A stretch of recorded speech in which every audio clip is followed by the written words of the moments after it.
Šiandien pakalbėsime apie automatizuotą prekybą, apie pagrindinius dalykus, kaip galima būtų padaryti taip, kad jūsų pardavimai elektroninėje prekyboje padidėtų ir atitinkamai jūs uždirbtumėte iš to daugiau pinigų. Kas verslas LT dar nežino, trumpai pristatysiu. Tai yra elektroninio parduotuvių nuoma arba pardavimas. Turime išdirbtą platformą, kurią jau vystome virš 16 metų. Lietuvoje, Latvijoje, Estijoje turime virš 1000 veikiančių elektroninių parduotuvių šiai dienai. Per metus generuojame maždaug apie 100 000 užsakymų ir tai sudaro virš 120 milijonų apyvartos mūsų klientams. Ir mūsų renkasi tada, kai nori auginti verslą, o ne mokytis ir neeksperimentuoti, neieškoti sprendimų, kurie būtų trumpalaikiai, pigus ir netvarūs. Tad, kai reikia kokybiško sprendimo, konsultacijų ir įvairios pagalbos, kas liečia elektroninę komerciją, tikrai mes mokame ir galime tai padaryti. Tad apie ką šiandien pakalbėsime, tai apie esamos elektroninės parduotuvės auditą, ką joje reikia patikrinti ir kaip padaryti taip, kad ji būtų reprezentatyvi ir atrodytų tikrai patikima, kokie yra pagrindiniai 3 analitikos įrankiai, apie SEO, nes SEO visada svarbi dalis ir tai yra ta vieta, kurią tikrai turime aptarti, kokius minimalius darbus jūs galėtumėte padaryti patys arba išspręsti minimaliais resursais piniginiais, kokia nauda gali būti iš integracijų tarp sistemų, kokie galėtų būti moduliai, kurie gali generuoti pelną jūsų elektroniniai parduotuviai ir apie tai, kaip lokalizuoti savo elektroninę parduotuvę, norint plėstis į užsienį. Tikrai tai nėra sudėtinga, tad noriu tai irgi jums šiandien papasakoti plačiau. Ir be abejo, kadangi šis video yra patalpintas į YouTube kanalą, labai kviečiu visus prenumeruoti, tad nebijokite drąsiai spausti mygtuką subscribe, kai žiūrite, ir apie naujus mūsų webinarus sužinosite pirmieji. Taigi, pirmiausiai pasidarykime auditą esamos elektroninės parduotuvės, pasistengkite ją vertinti kritiškai, paieškokite, prie ko jūs prikibtumėte šioje elektroninėje parduotuvėje, jeigu jūs būtumėte pirkėjas. Tikriausiai kainodaros neliesiu kaip tokios labai plačiai, nes apie tai galima būtų atskirai kalbėti, tačiau darykime prielaidą, kad kainodara yra normali. Ji nėra galbūt pati pigiausia, ji nėra pati brangiausia, ji yra normali rinkos kainodara. Nebūtina būti pigiausiam rinkui, kad parduoti savo prekes, tačiau jeigu būsite brangesni negu vidurkis, tikrai reikės įrodyti, kodėl verta jums mokėti daugiau pinigų. Tai taip pat be abejo įmanoma. Tai gali būti išskirtinis aptarnavimas, kažkokios papildomos naudos, vertės. Šiai dienai žmonės vertina ne tik galutinę kainą, kiek jie sumoka, tačiau ir ką gauna papildomai. Vertė, patirtis, aptarnavimas ir už tai tikrai klientai sutinka mokėti. Svarbu atkreipti dėmesį į tai, ar jūs deklaruojate, kokia yra pristatymo politika, tai yra per kiek laiko žmogus gaus jūsų parduodamą prekę. Kaip jisai galės ją grąžinti, jeigu jį jam nepatiks, ar tai yra mokama, ar tai yra nemokama. Tokie dalykai turėtų būti labai aiškiai ir nedviprasmiškai iškomunikuoti prekės puslapyje. Tad jeigu aš žiūriu kažkokią prekę, tarkime, tai būtų telefonas, aš turėčiau pamatyti, per kiek laiko aš tą telefoną gausiu. Galbūt jis man reikalingas po 2 dienų, tad man neaktuali jūsų elektroninė parduotuvė, jeigu jūs vešit man ją tik tai po savaitės. Tačiau jeigu manęs ta prekė nedomina greituoju būdu gauti jos, man nereikia, galbūt aš galiu palaukti ir 2 savaitės ir dėl to ji bus man pigesnė negu kitur.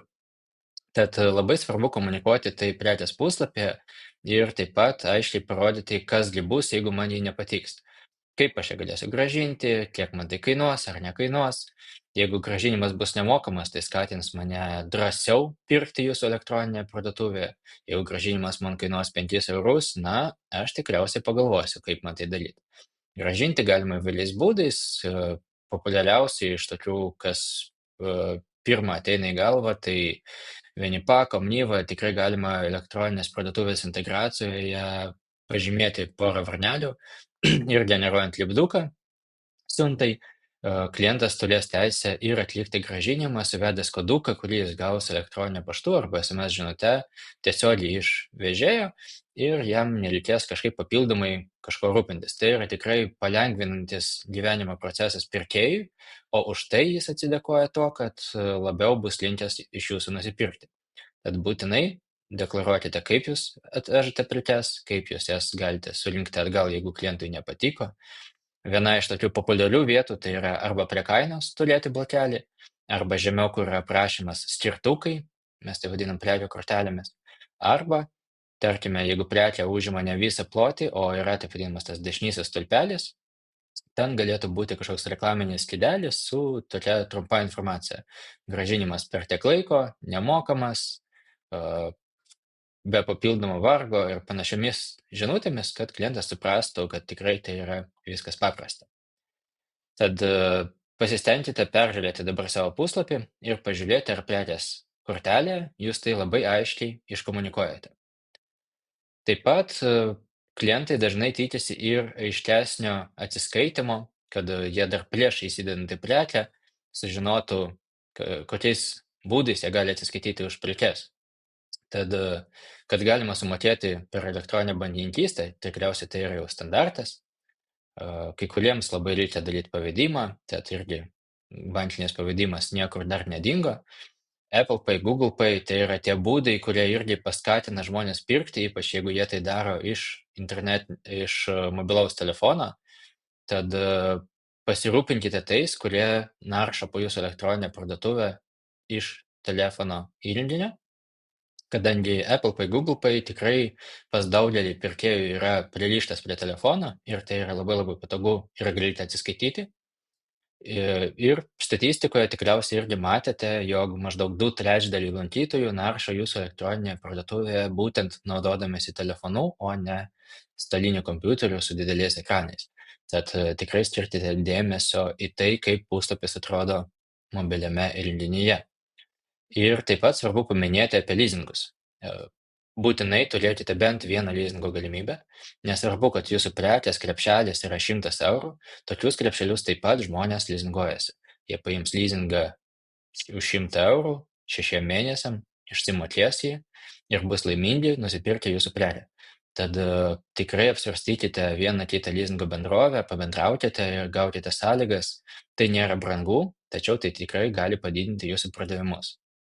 Ir nesvarbu, ar jūs būtumėte dideli ar maži, parodykite klientui, jog jis visada turi teisę su jumis susisiekti. Kyla klausimų, paskambink. Nedarbo metas, parašyk. Tad tokiu būdu galima padaryti taip, kad klientas matytų, jog su jumis galime susisiekti, jūs esate šalia, galite net nerašyti laiko, normalu, kad 12 nakties jūs neatsiliepsite. Tele2, Telia, tikriausiai ir Bitė turi tokią paslaugą kaip mobili stotelė, kur jūs galite apriboti laiką, nuo kada iki kada jums galima paskambinti, turėti informacinius pranešimus prieš skambutį, kaip tikriausiai ir pastebėjote, kai mums skambinate, pas mus irgi yra vienas pranešimas, kai yra darbo laikas, ir visai kitas pranešimas, kai yra nedarbo laikas arba išeiginės. Ir tokiu būdu mes jums ištransliuojame skirtingas žinutes. Tikrai tai yra nebrangus sprendimas šiai dienai ir jis padeda kokybiškai aptarnauti klientus ir jiem pateikti tam tikrą informaciją. Atsiliepimų svarba elektroninėse parduotuvėse yra didžiulė ir jeigu vartotojas pas jus perka pirmą kartą, jis gali jumis nepasitikėti. Nesvarbu, ar esate dideliai, maži, jis norės pasidomėti, kokie yra atsiliepimai apie jūsų elektroninę parduotuvę pas jūs, kokie yra, tarkim, rekvizitai LT, kitose šaltiniuose. Dažnai netgi į Google paieškos sistemą įsives, kad parduotuvė.lt atsiliepimai ir norės surasti informacijos. Tad statistika sako, jog 84% vartotojų pasitikė internetiniais atsiliepimais lygiai taip pat kaip savo draugais. Milžiniškas skaičius ir tikrai vertas dėmesio tam, kad tam pačiam prekės puslapyje dešinėje, kur kalbėjome, kad galėtų būti reklaminiai skydeliai apie pristatymo sąlygas, grąžinimo sąlygas, būtinai turėkite atsiliepimų skiltį. Tai galima rinkti automatiškai, nebūtina daryti rankiniu būdu. Vienas iš variantų MailerLite sistemos pagalba po užsakymo automatinis laiškas po 5 dienų, kuris klausia, ar patiko prekės, prieš 5 dienas pakavom, parašyk atsiliepimą ir tikrai apie 10% žmonių tiesiog nuoširdžiai atrašo į tokius laiškus, tos atsiliepimus galite copy-paste pasiimti į savo tinklalapį, nes turėsite įrodymą, iš kur jūs paėmėte tą atsiliepimą. Jokiu būdu nerašykite atsiliepimų patys, nes už tai galima netgi gauti baudą. Geresnis variantas, praktiškesnis elektroniniai komercijai yra Omnisend variantas, kai galima ne tik atsiliepimus gauti, tačiau ir daug daugiau automatizacijų pasidaryti, apie tai šiek tiek vėliau papasakosiu. Omnisend dėgymą ir nemokamą paskyrą galima padaryti mūsų dėka, tai darome nemokamai, ypač jeigu klausysite šį webinarą ir dar bus neatėjęs 2025 metų kovo mėnuo, tai tikrai drąsiai kreipkitės pas mus ir atliksime tai tikrai nemokamai. Jums nereikės to pradinio darbą daryti. Tad tokiu būdu jūs galite užsitarnauti daugiau pasitikėjimo iš vartotojų. Taigi didžioji dalis tiki atsiliepimais, nepasitiki įprastom reklamom, o ištaisyti vieną neįgimą atsiliepimą reikia labai daug teigiamų atsiliepimų. Teigiama, kad 40 teigiamų atsiliepimų padengia vieną neįgimą. Tad tikrai pasirūpinkite, kad jūsų klientai būtų laimingi ir rašytų jums atsiliepimus. Apie pirkimo procesą šiek tiek papasakosiu, neišsiplėsiu, tikrai stengiamės jį atidirbti taip, kad tai nebūtų trikdis klientui pirkti, nes jokios privalomos registracijos tikrai neturi būti, didžioji dalis žmonių net nebenori tęsti savo pirkimo, jeigu sudėtingas procesas, neaiškumai, netikėtas mokestis iš kažkur atsiranda, žmonės to nenori, bijo ir išeis iš jūsų elektroninės parduotuvės, jeigu jiems kažkokie sunkumai kilo apsiperkant. Ir įsitikinkite, kad jeigu platinate nuolaidų kuponus, tarkim, Facebook tinkle, Google, per straipsnius, reklamose, kad tas nuolaidų kuponas būtų galiojantis. Patikrinkite patys, ar pirkimo metu tą nuolaidų kuponą įvedus prisitaiko nuolaida. Jeigu nuolaida galioja ne akcijiniams tik prekiams ir negalioja akcijiniams, taip pat būtinai tokią žinutę išplatinkite. Tad prieš paleisdami kuponą į gyvenimą patikrinkite tiesiog, ar elektroninėje parduotuvėje įsivedus tokį kodą, jis galios. Taip pat labai svarbi vieta yra ir dovanų kuponai, apie juos šiek tiek ir vėliau užsiminsiu, tad pirkimo metu žmonės dažnai nori atsiskaityti ir dovanų kuponais, jeigu jūs juos platinat, o platinti tikrai juos verta, nes tai padeda žmonėms greičiau, pigiau atsiskaityti ir tai yra puikiai dovana, tarkim, įkurtuvių proga, dovanų kuponas. Tad pirkimo procesas, reziumuojant, turi būti paprastas, greitas, be jokių nesklandumų, kuo mažiau triukšmo ir ties apsipirkimo. Pašto kodą, kaip žinote, sistema užpildo automatiškai, periodiškai mes juos atnaujinam, tad žmogus suvedęs gatvę ir namo numerį, automatiškai jam užsipildo pašto kodas, kuris tinka siuntų tarnyboms, o tai reiškia, kad siuntų tarnyba tinkamai nuveš jūsų siuntą reikiamu adresu su reikiamu kodu ir siunta nepavėlos, jeigu jūs žadėjot, jog gausit rytoj. Kitu atveju, jeigu pašto kodas būtų blogas, arba, pavyzdžiui, vartotojas pats blogai įrašytų, siunta gali vėluoti, jums gali tekti mokėti dvigubą pristatymo mokestį ir apart pinigų, kad tai kainuoja jums brangiau, tai gali dar sukelti ir neįgimą patirtį vartotojui, jog jis negavo per 2 dienas, kaip jūs jam žadėjot. Tad atrodo smulkmena, bet šis niuansėlis labai gerai padeda elektroniniai prekybai siekti didesnių rezultatų. Ir kai norite iš vartotojo gauti kažkokių duomenų, būtinai pagalvokite iš vartotojo pusės, ką aš gausiu, nes vartotojas galvos, ką aš gausiu už tai, kad atiduosiu jums savo duomenis.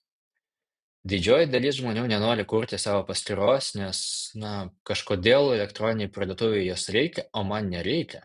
Aš noriu apsipirkti šitoje elektroninėje parduotuvėje pirmą ir galbūt netgi paskutinį kartą, nes tai yra ne tos prekės, kurias aš dažnai perku.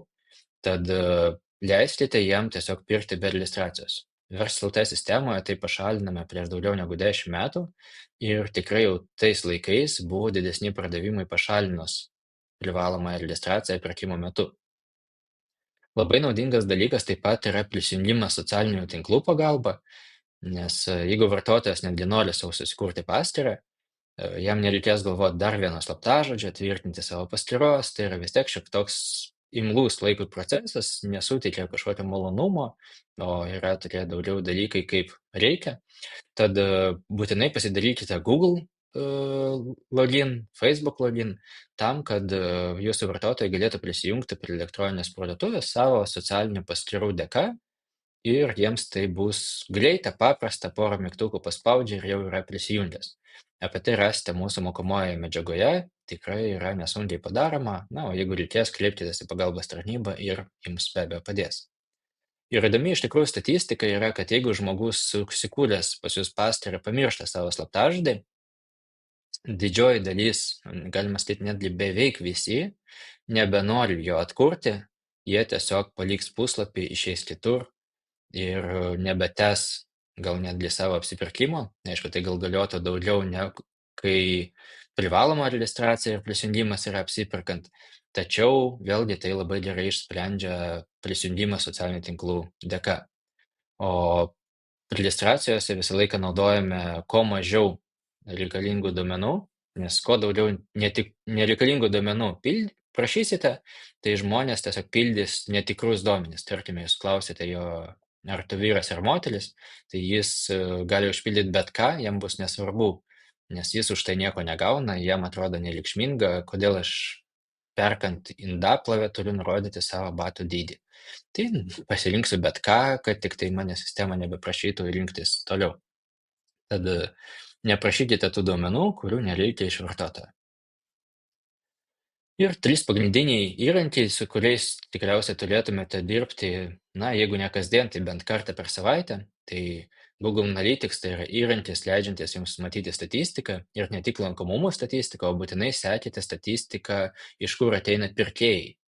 Viena, iš kur ateina lankytojai, tačiau daug svarbesnė statistika yra, iš kur ateina pirkėjai. Ir galbūt tai visai ne tas bus srautas, kuris ateina pas jūs elektroninę parduotuvę, o bus nišinis koks nors forumas, bendruomenė, kurioje yra daug kalbama apie jūsų elektroninę parduotuvę ir ten vyksta nemaža dalis pardavimų. Tad taip pat galima sekti ir kai įsideda į krepšelį, kai kažką išima iš krepšelio, prisiregistruoja, užsiprenumeruoja naujienlaiškį. Tai yra daug įvykių, kurios taip pat galima sekti Google Analytics 4 įrankio pagalba.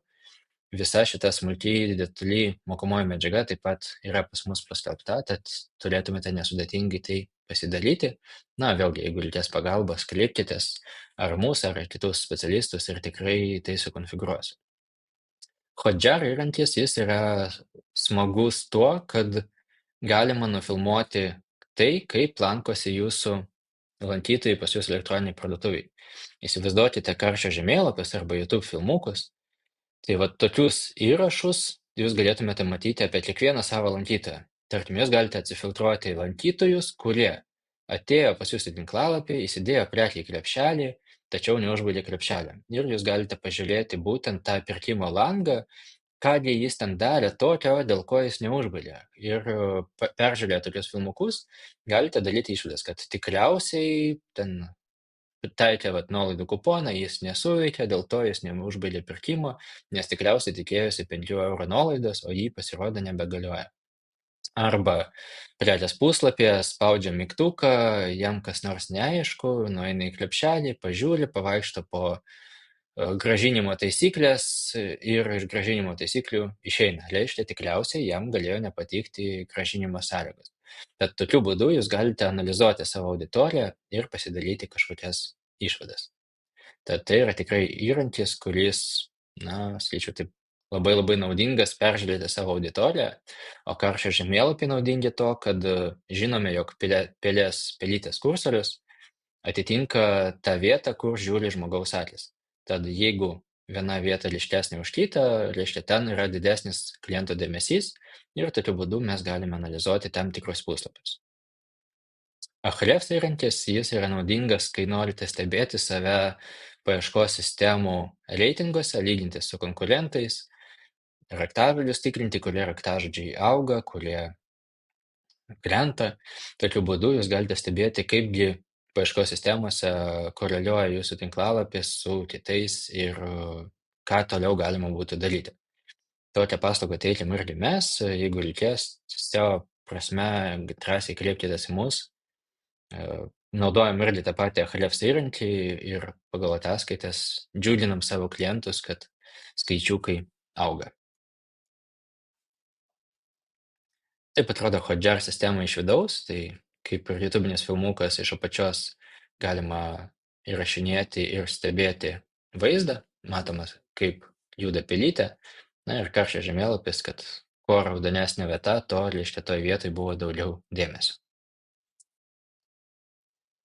Apie SEO pasistengsiu bendrai nupasakoti, kadangi apie tai jau filmavau vieną ar du netgi webinarus, rasite pas mus Verstis.lt puslapyje skiltyje webinarai.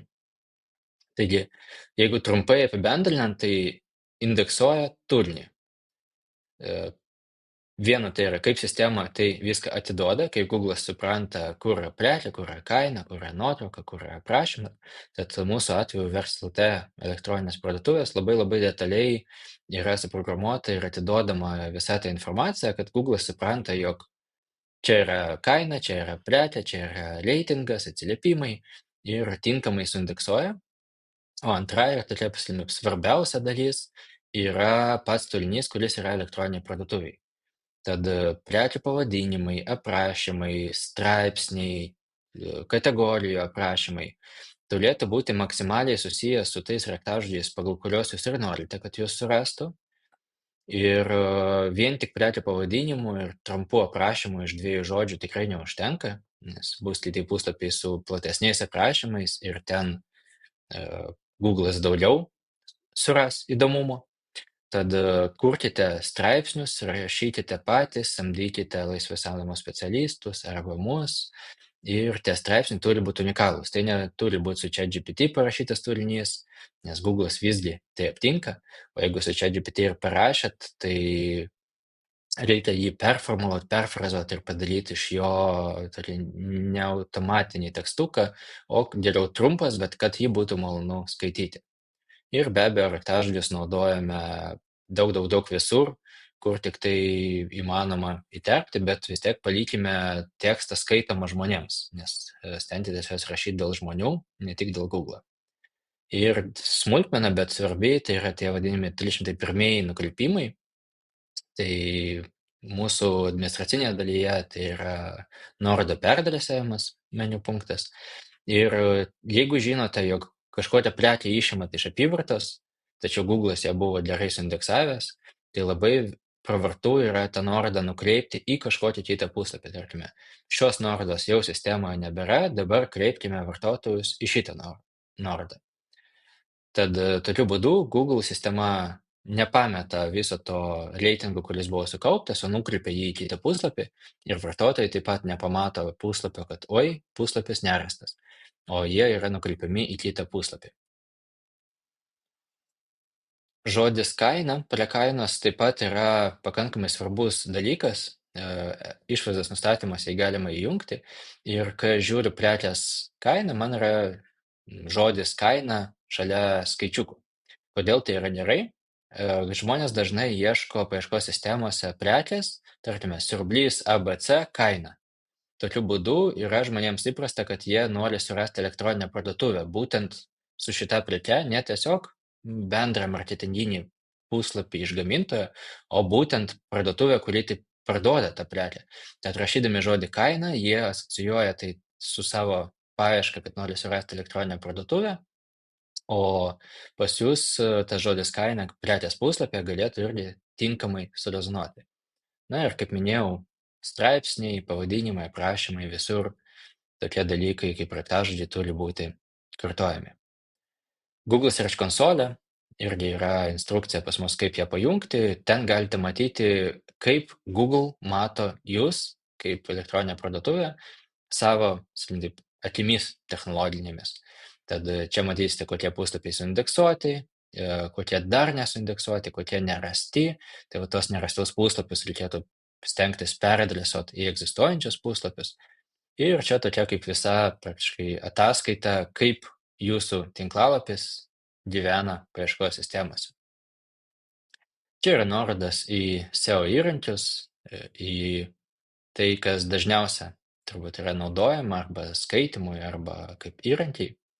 Ir svarbu dar paminėti apie PageSpeed Insights įrankį, tai yra Google įrankis, kuris rodo tinklalapio, sakykim taip, greitį patogumą naudotis, geriausias interneto praktikas ir SEO.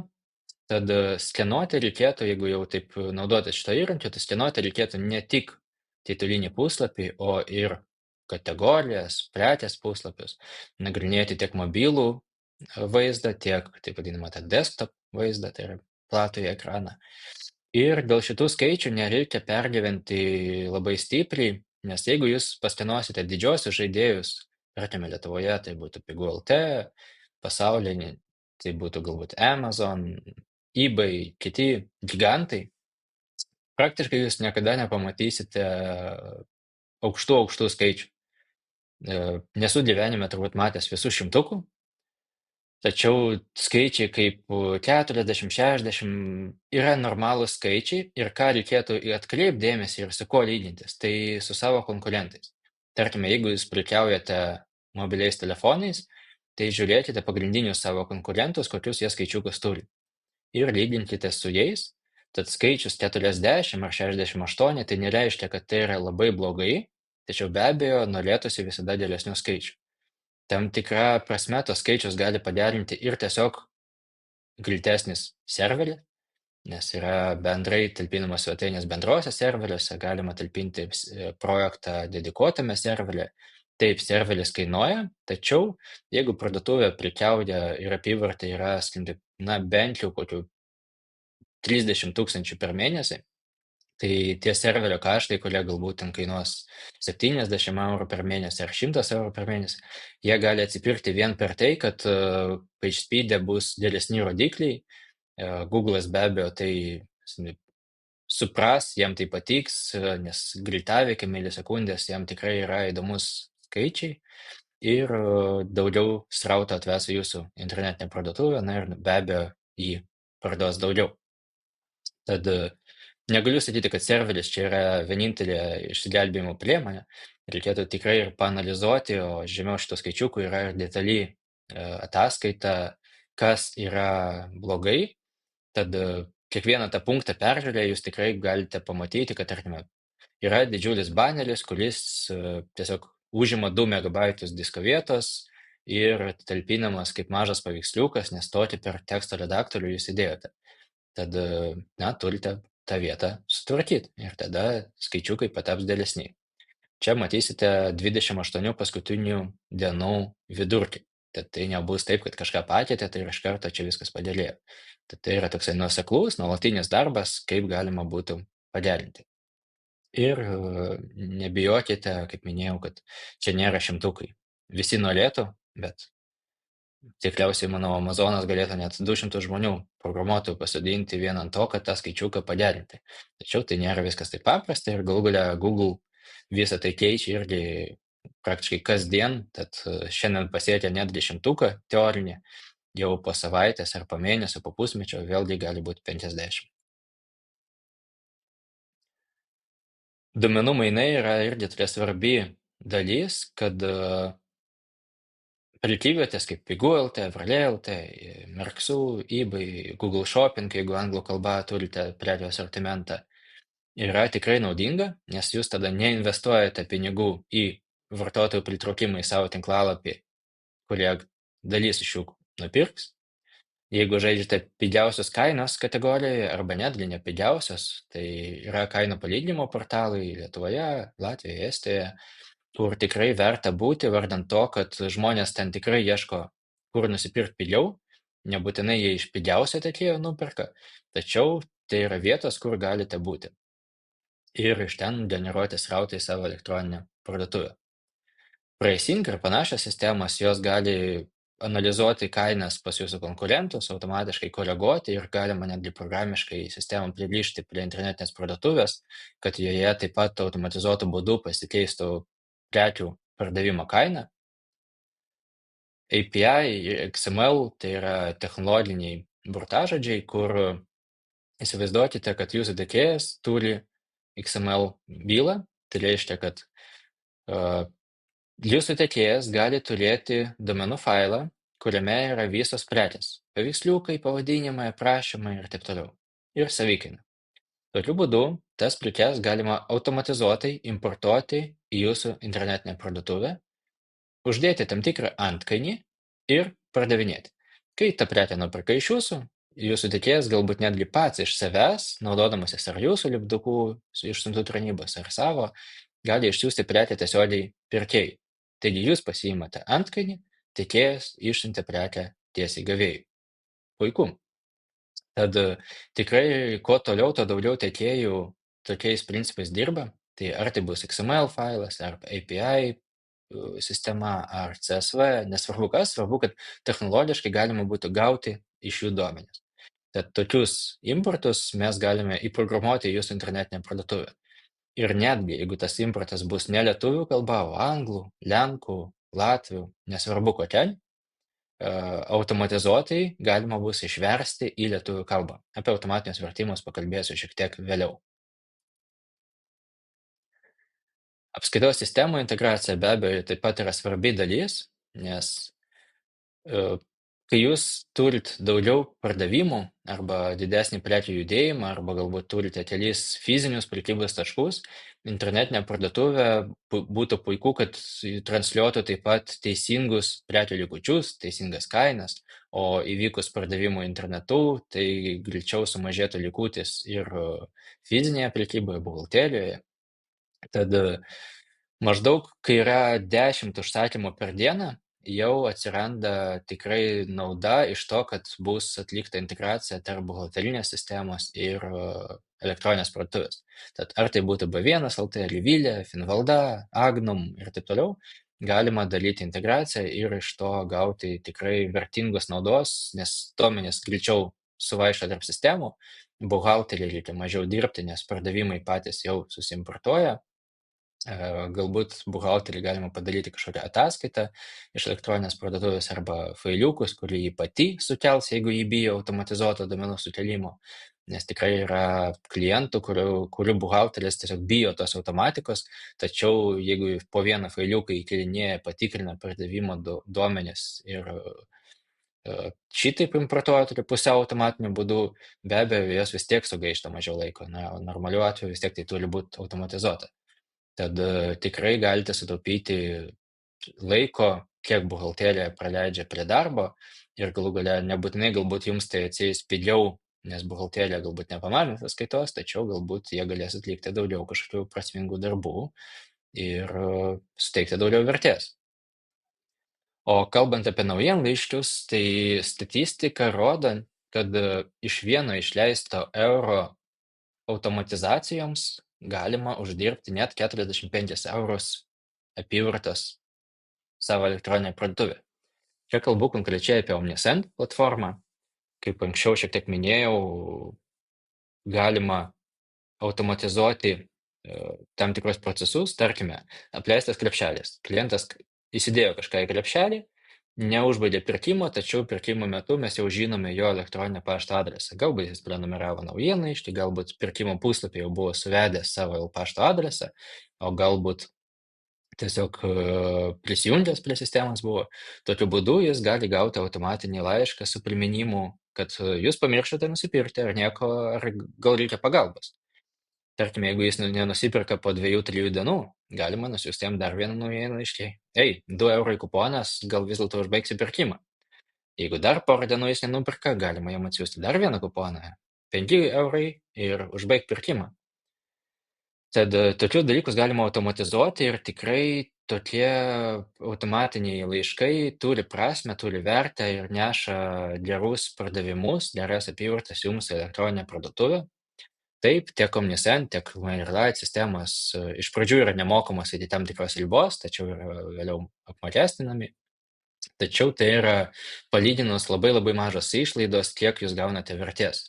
Bet tikrai kviečiu naudotis šiomis sistemomis ir tikrai gausite didelę grąžą atgal. Jeigu reikėtų daugiau informacijos, yra webinaras, šitą QR kodą nuskenavę, jūs galite peržiūrėti atskirą webinarą su mūsų partneriais. Ir kaip minėjau, iki kovo mėnesio 2025 metų mes patys vykdome akciją, kad sukursim jums Omnisend paskyrą, prijungsim ją prie elektroninės parduotuvės, suteiksim modulį nemokamai ir dar padarysim vieną automatizaciją nemokamai. Panašiai galima daryti ir su MailerLite, tačiau ten yra ženkliai mažiau įrankių, kas liečia elektroninę komerciją. Ir be abejo, ta sistema yra šiek tiek pigesnė, tačiau irgi yra integruota elektroninėje parduotuvėje, tačiau mažesnė apimtim. Ir jeigu norėsite užsiregistruoti ir gauti šiokią tokią nuolaidą ir vertę, tai rekomenduočiau registruotis, virš logotipo yra QR kodai, nuskenavę tą koduką būsite nukreipti į tam tikrą nuorodą, kur gausite nuolaidą. O jeigu naujienlaiškio sistemas išnaudoti šiek tiek plačiau, tai labai geras būdas rinkti naujienlaiškių prenumeratorius, siūlant jam, pavyzdžiui, 2 € kuponą už tai, kad prenumeruos naujienlaiškį ir gaus kažkokią naudą. Rinkoje dažniausiai yra 2 arba 5 € kuponas. Ir kiek stebėjome statistiką, maždaug 10% lankytojų palieka savo pašto adresą ir tik 10% iš jų pasinaudoja. Taigi, tokiu būdu jūs galite legaliai rinkti naujienlaiškių prenumeratorius ir jiems vėliau siųsti naujienlaiškius. Naujienlaiškio siuntimas jau susijęs, aišku, su papildomu jūsų laiko indėliu, tad šiek tiek daugiau laiko skiriant jiems galima taip pat be abejo padaryti ir daugiau naudos, vertės ir edukuoti savo auditoriją, siūlyti jiems prekes, susijusias prekes, galbūt išsiųsti vieną naujienlaiškį tiems, kurie pirko kačiukų maistą, o kitą naujienlaiškį tiems, kurie pirko šuniukų maistą. Tad tokiu būdu jūs galite segmentuoti auditoriją ir jiems transliuoti būtent jiems aktualią informaciją. Ką dar norėčiau akcentuoti, tai paliktus krepšelius. Tai tikriausiai, kaip matėte, elektroninėje parduotuvėje taip pat galite jas stebėti ir iš naujienlaiškių sistemos siųsti automatinės žinutes apie tai, kad grįžtų vartotojas ir užbaigtų savo pirkimą. Informacija mūsų sistemoje ir jų sistemoje gali skirtis, tai yra normalu, nes kiekviena sistema šiek tiek mato kitaip duomenis ir juos traktuoja. Dovanų kuponai tai yra tikrai vienas iš tokių dalykų, kuris vertas dėmesio turbūt per paskutinių porą metų. Tikrai pamatėme, kaip tiek apatinio trikotažo parduotuvės, tiek statybinių medžiagų, tiek laisvalaikio prekių parduotuvės išnaudoja šį funkcionalumą. Tai čia yra dvi naudos. Viena nauda yra, kad klientas gali nusipirkti dovanų kuponą jūsų internetinėje parduotuvėje, jis momentiškai gauna PDF-ą, reiškia, aš nusipirkau, iškart galiu atsispausdinti. Panašiai kaip yra laisvalaikio dovanas, LT, yra dovana LT ir panašiai. Tad labai svarbu, kad aš jį galiu nupirkti ir iš karto atspausdinti su jūsų makėtu, jūsų koduku ir jis jau galiojantis yra tą pačią minutę. Reiškia, aš galiu tą kodą panaudoti jūsų elektroninėje parduotuvėje ir apsipirkti.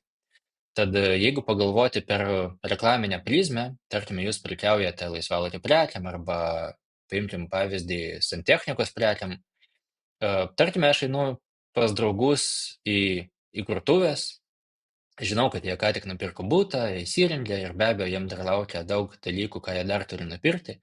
Tad aš mielai nupirksiu jiems kuponą, tarkime, jūsų elektroninėje parduotuvėje ir padovanosiu jį. Taigi, einu vakare, prieš išeinant iš namų pasirūpinu dovaną, nupirkau, nuėjau, padovanojau. Man kaip svečiui faina, nes užtrukau labai trumpai. Jums kaip elektroninė parduotuvė faina, nes jūs gavot, tarkime, 100 € į savo avansinę sąskaitą ir kol tie pinigai nebus panaudoti, jie galės pas jūs tiesiog avansą.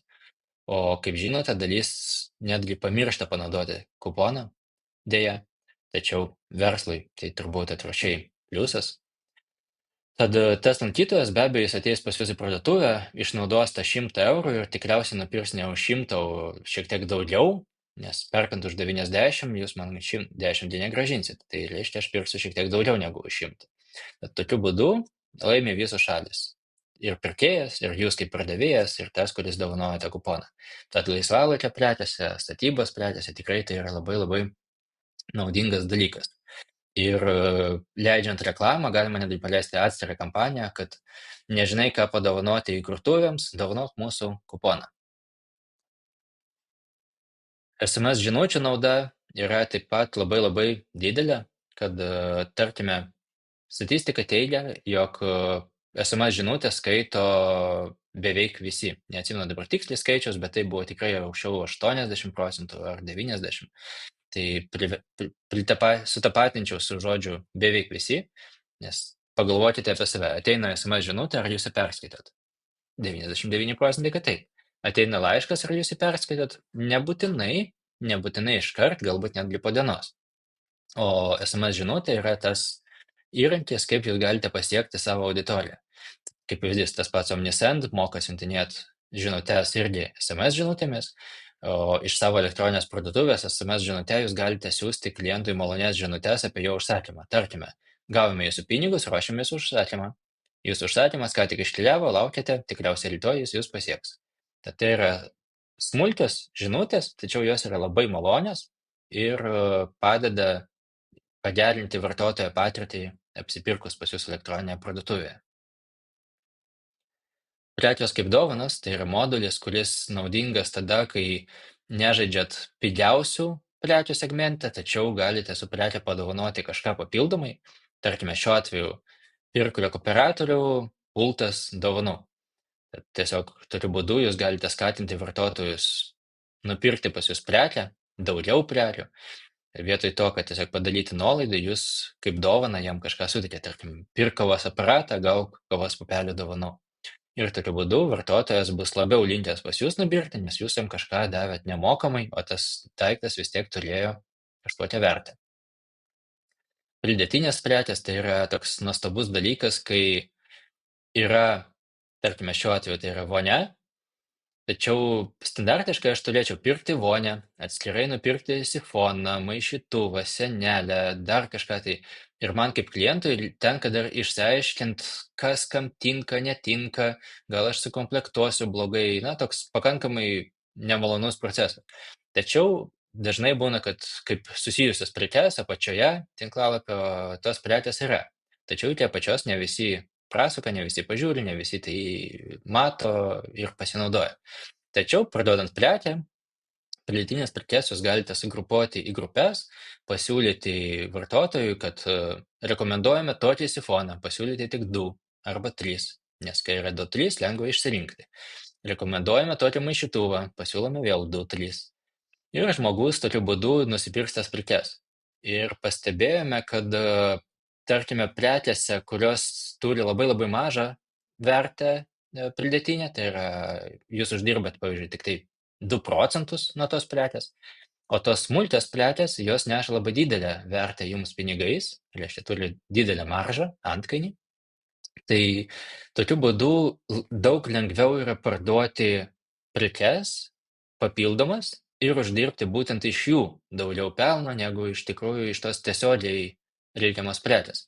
Tad parduodant kelias prekes, jūs galite uždirbti ženkliai daugiau pelno iš tų smulkių prekių, negu iš tos pagrindinės didelės prekės. Nes tai yra viskas vienoje vietoje, atrinkta, supaprastinta, jau atrikiuota, atrūšiuota, vartotojas bus dėkingas, kad jam nereikėjo galvoti, koks čia sifonas tiks, netiks prie tos vonios. Ir tokiu būdu jūs jam sutaupėt daug laiko ir dar gavote papildomų pardavimų ir maržos iš tų smulkių prekių. Komercinio pasiūlymo įrankis, apie jį irgi dažnai komunikuojam, pasakojam klientams jo vertę, kad jeigu pas jūs klientai dažnai derasi arba perka ne po vieną prekę, o komplektais, tai įrankis yra nuostabus tuo, kad tarkime, jūs gavote klausimą dėl žmogus įrenginėja namą, jam reikia orkaitės, kaitlentės, viso komplekto. Ten yra 10 pozicijų. Jūs jam galite pasiūlyti tas 10 pozicijų, galbūt netgi pridėti pratęstą garantiją, kažkokią dar prekę ir pateikti jam nebe standartinės kainas, kaip jūs rodot internetinėje parduotuvėje, o pasiūlyti tas kainas, kuriomis jūs iš tikrųjų galite parduoti. Galbūt kažką už savikainą, vardant to, kad jis nupirktų kitą prekę.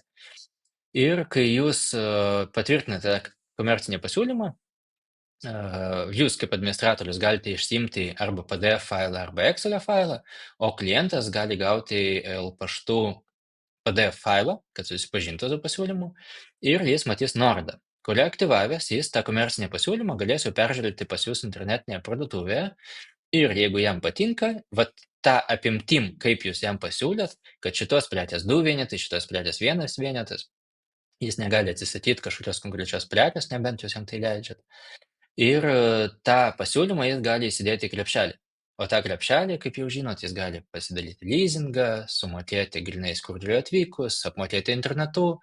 Tai yra, jam nereikia jums atgal rašyti laiško, kad taip man tinka, siūskite išankstinę sąskaitą, jūs jam siunčiate išankstinę, jam reikia daryti pavedimą, kas yra labai labai nepatogu ir reikalauja labai daug laiko tiek iš jūsų kaip pardavėjo, tiek iš kliento kaip pirkėjo, kad laiškais susirašinėja savaitę, kol galiausiai jis jums perveda pinigus.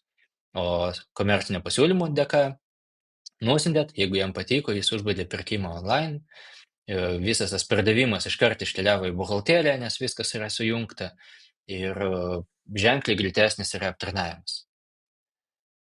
Jeigu dirba didmenos segmente, tai tikriausiai irgi žinot, kad gali turėti parduotuvėje kainynus, taikyti konkrečiam klientui kitokį kainyną arba nuolaidą nuo kainyno, arba jeigu žinote, kad tas pirkėjas pas jūs yra PVM mokėtojas, tai galbūt jūs norite jam rodyti kainas be PVM, galbūt vienam kainyne bus urminė kaina arba akcija, kitam nebus.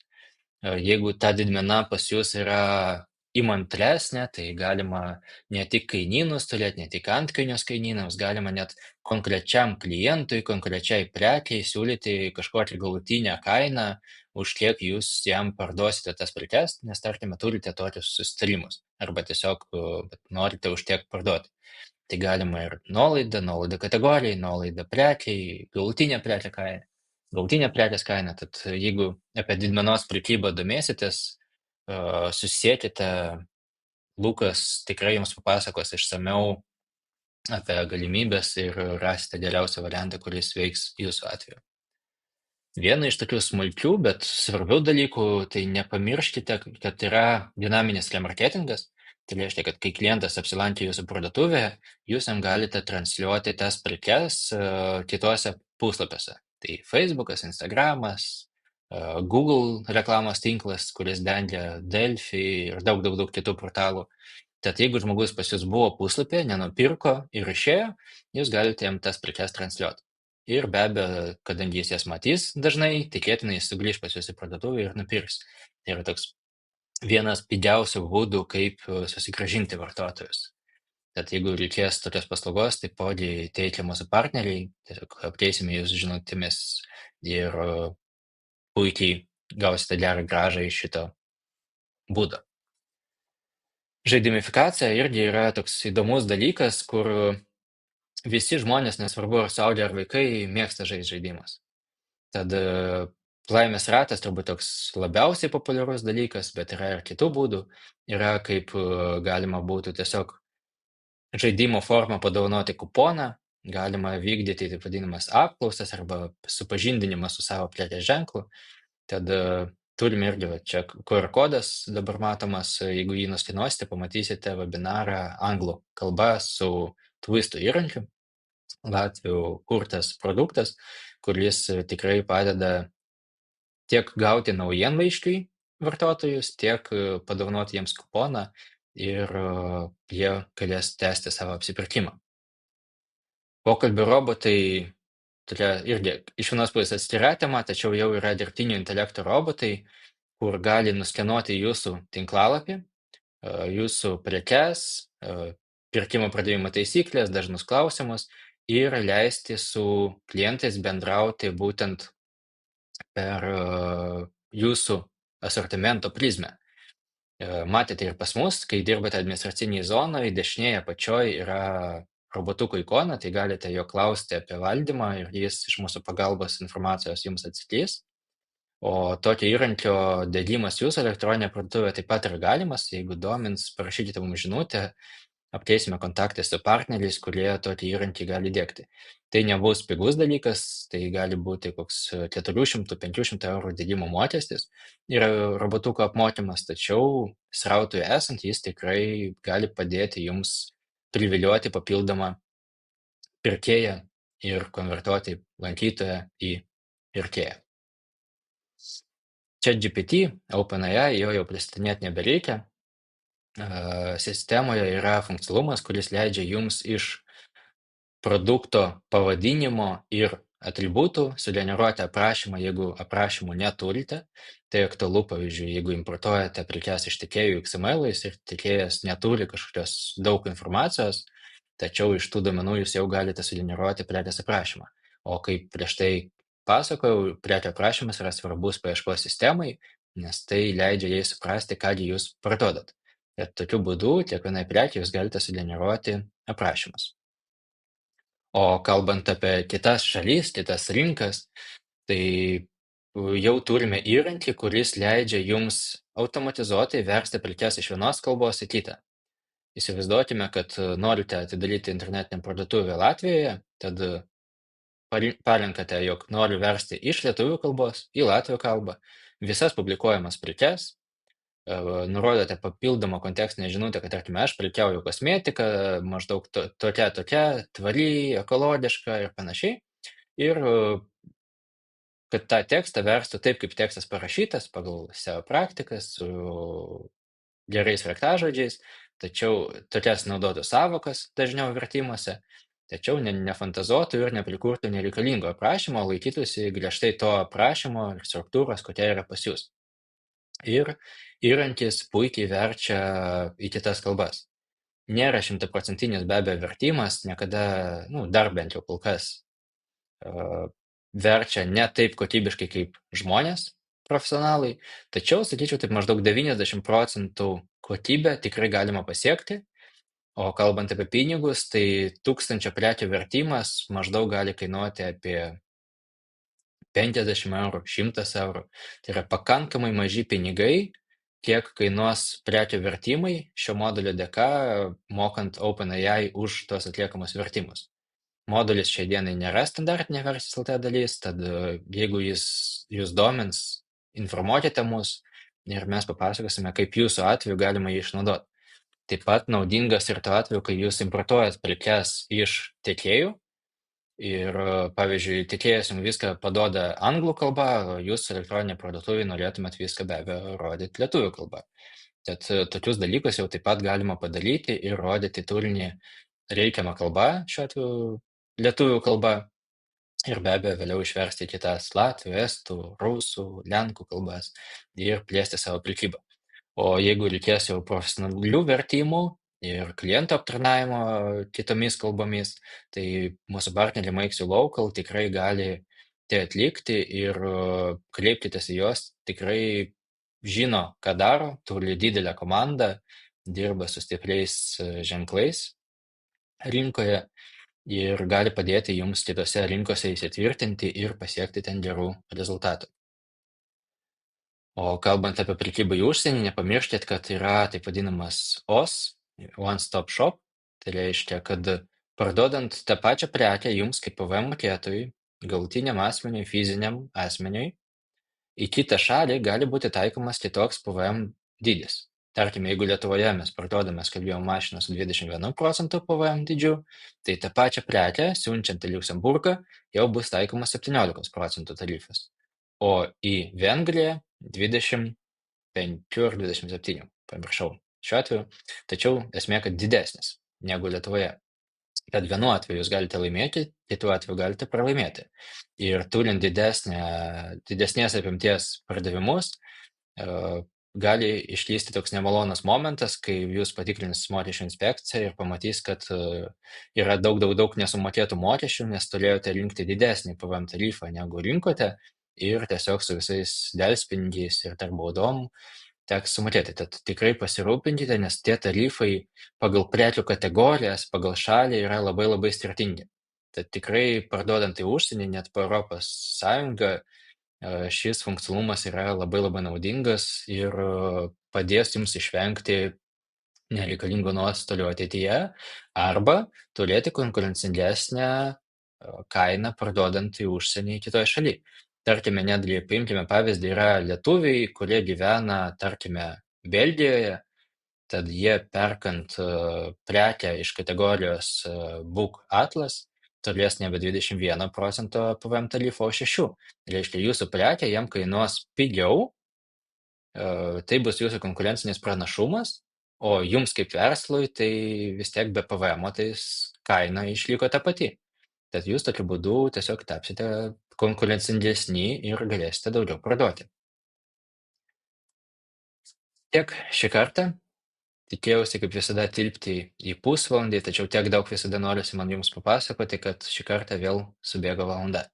Tačiau labai tikiuosi, kad ta valanda buvo naudinga. Dar kartą pakviesiu prenumeruoti YouTube kanalą, kad sužinotumėte mūsų webinarus pirmieji. Ir būsiu dėkingas, jeigu man asmeniškai vitalijus@verslis.lt parašysite žinutę, jog žiūrėjote šį webinarą, kilo kažkokių klausimų arba tiesiog patiko ir atsiųsite su šypsena, kad patiko. Ačiū. Tad tai man padeda suprasti, kokios temos jūs domina, galbūt kažko neapžvelgiau ir kažkokia kita tema jums būtų įdomi. Tad drąsiai parašykite man, su malonumu lauksiu jūsų e-mailo ir pasistengsiu sekančiuose webinaruose atliepti jūsų lūkesčius. Geros dienos ir ačiū Jums už dėmesį.